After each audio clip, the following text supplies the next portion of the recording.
Hello and welcome back to Book Yaps with Ash. I'm Ash, and in this video I'm going to be attempting to read 10 books in about 8 days, maybe 7.5. Book Yaps with Ash.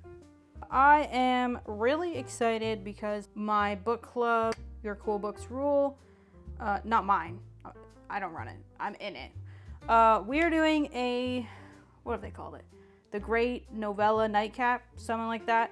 Essentially, it's a readathon of novellas. You can be put into a raffle to win prizes, which is exciting. Not why I'm doing it. I'm just excited to read a bunch of novellas over the Christmas break. So in this video, I think what I'm going to do is read all of the books, or attempt to read all of the books I have planned, and yap about them in between.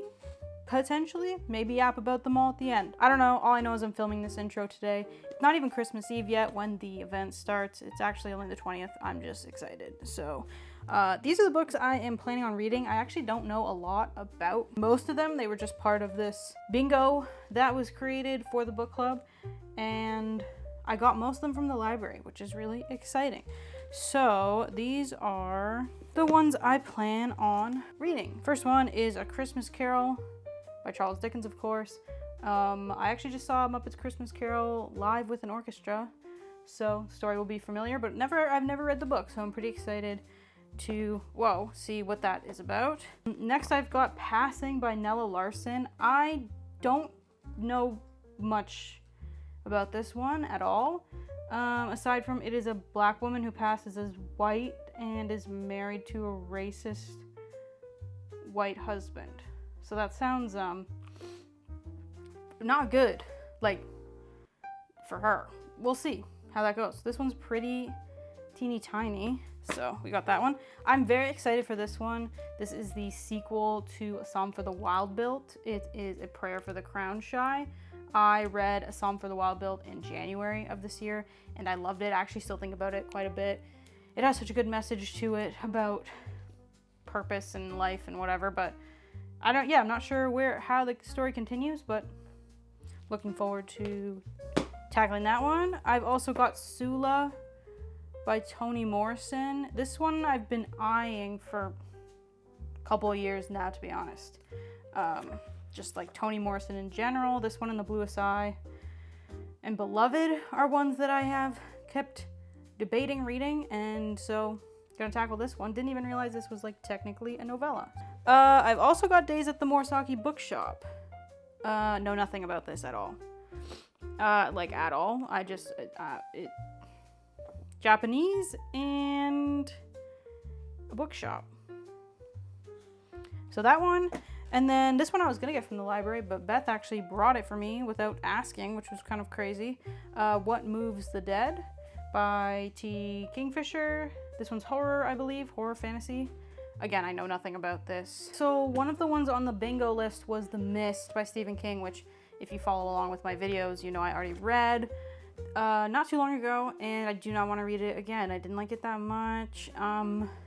But there's a rule that you can read another novella by the same author and still get a point. So I'm gonna go with one of the stories in 4 Past Midnight. I'm debating between, I'm not sure if I'm debating at this point, but I was debating between Secret Window, Secret Garden and The Library Policeman. I think I'm gonna go with Library Policeman. Both of these are I feel like they're kind of pushing novella. I mean, all 4 stories fit in this, so maybe they're not, but yeah, I think I'm gonna go with The Library Policeman.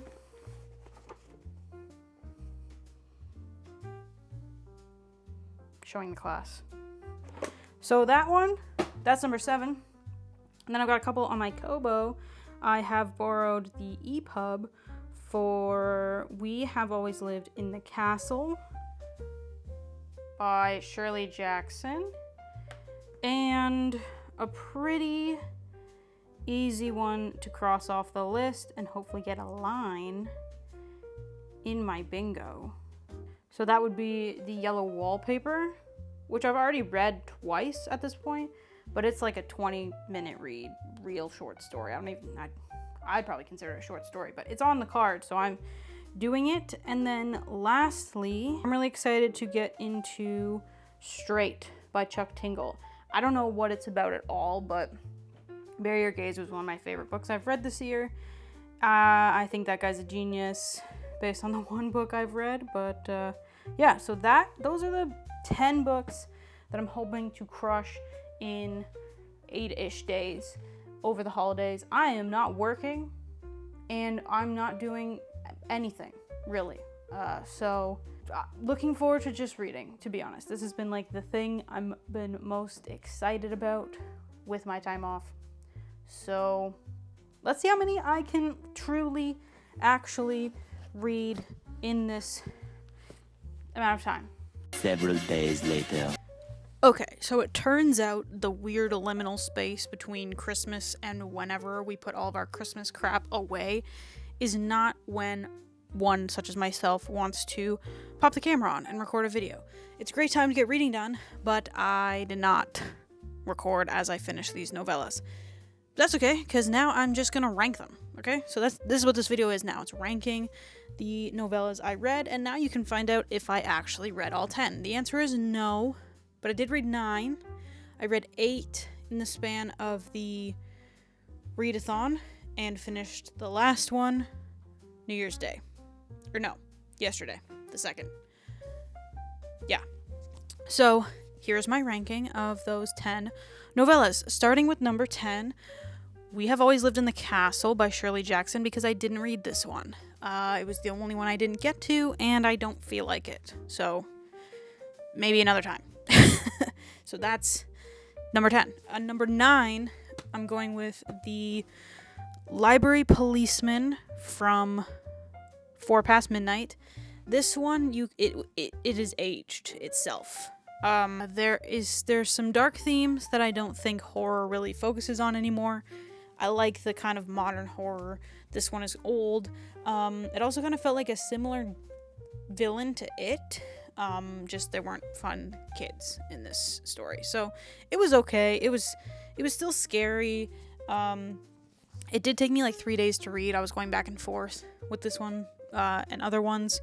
But it was fine. Like, if you're trying to read through all of Stephen King's work, then, you know, it's okay. It's good. But it was kind of my least favorite out of all of the novellas I read. Number 8, this might upset some people, but I have Sula by Toni Morrison. I don't know, maybe I went into this with really high expectations because people really love Toni Morrison.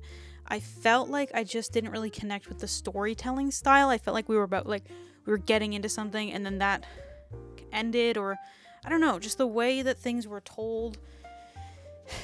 I had a hard time getting into it and being invested in the story.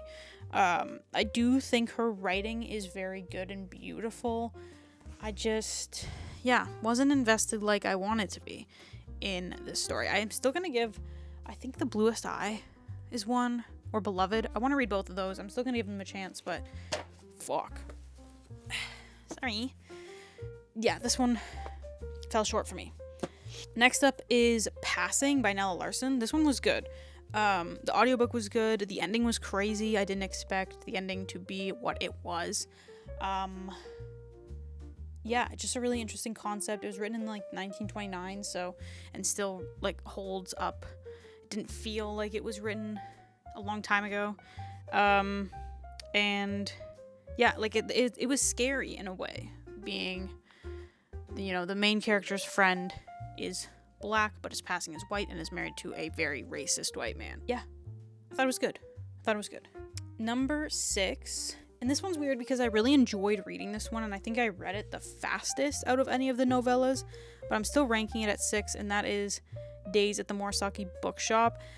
I think that what I wanted out of this was more of the books kind of helping change her life and her falling in love with books, and less characters who just cannot communicate. Like, I feel like everyone in this book cannot communicate well. I don't know if it's a translation thing. I don't know if it's a cultural thing.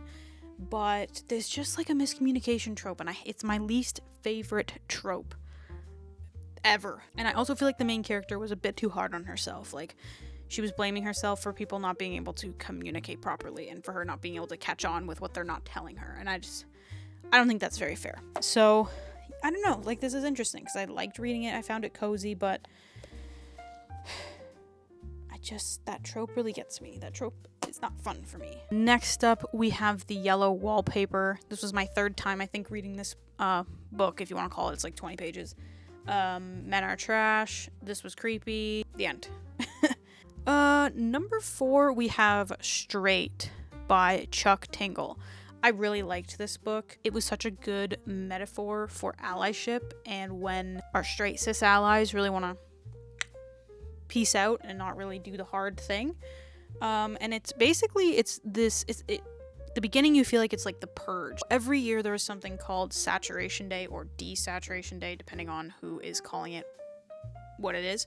And straight cis people, anyone who's not queer essentially, turn into like zombies, and they have this overwhelming urge to murder queer people. And sometimes they can tell they have like a gaydar, but sometimes, you know, queer people are very visibly queer. They can tell. So it's essentially like a purge, but of zombies. And so queer people have to then protect themselves and hide the night away to make sure that they are not murdered. And this is the 3rd year of this day. So they have come up with like a vaccine that some straight people can take that helps them not, you know, be overwhelmed is what they call it. Sometimes the vaccine doesn't work. Some people claim they took the vaccine and they didn't. And it's just the story of 4 queer people. They're going off into the desert to try and hide out for the night, and it doesn't go well. And yeah, it's a really great message of like our straight allies, you know, when do they stop trying to protect us, when things get hard, when things get scary, and who's really protecting us, queer people, is each other, our community. So Chuck Tingle, I gotta read more of his books. He's a genius. I thought this was great and scary. Yeah, would recommend. Next, this one ranked higher than I expected it to, and that is A Christmas Carol. You're not gonna get much more out of this if you know the movie really well, any of the movies. But I thought the writing was really, really good, and the message, unfortunately, still holds up, despite it being written like 200 years ago or something. 150, I don't remember. It was written a long-ass time ago. But I also learned recently that Charles Dickens was the inventor of the serial novel, because back in the day, books were not affordable. They were like a luxury thing for people with money. And if he wrote stories and put them in the newspaper, then they were accessible. And so he invented that to make reading more accessible. So shout the fuck out to Charles, my main man. I don't have a main man, and I don't want one. But yeah, this was really good. I struggled with eyeball reading this, but the audiobook narrated by Hugh Grant was really good, and that helped me get into the story more. Christmas Carol. At number 2, we have What Moves the Dead by T. Kingfisher. I've never read The Fall of House of Usher. This is a retelling, and it was really good. It was quite scary. Pretty fast-paced. Interesting additional world building that the author did. Really, really good writing. Like, this was horror with like really good prose and quotes to pull out from this. And yeah, scary. Kind of scary. So I liked this one quite a bit. And at number 1, we have the sequel to A Psalm for the Wild-Built, which is A Prayer for the Crown-Shy. I loved A Psalm for the Wild-Built. I felt like this was a great companion to that first book. You get to learn more about this world that Dex lives in when the robots have left. You get to learn more about Mosscap. Mosscap is learning more about itself. And it's just great. It's just cozy. I want to be shrunk down and live in this world instead of this stupid capitalist one with AI and all that crap. So, yeah, those were my 10 novellas. I'm pretty excited that I read 9 of them, even if it wasn't in 8 days or whatever. It was a very cool thing to do, and I was excited to be a part of it. So, yeah, those are my novellas. let me know what you think of them and if you're sitting under a blanket right now. This has been Book Yaps with Ash.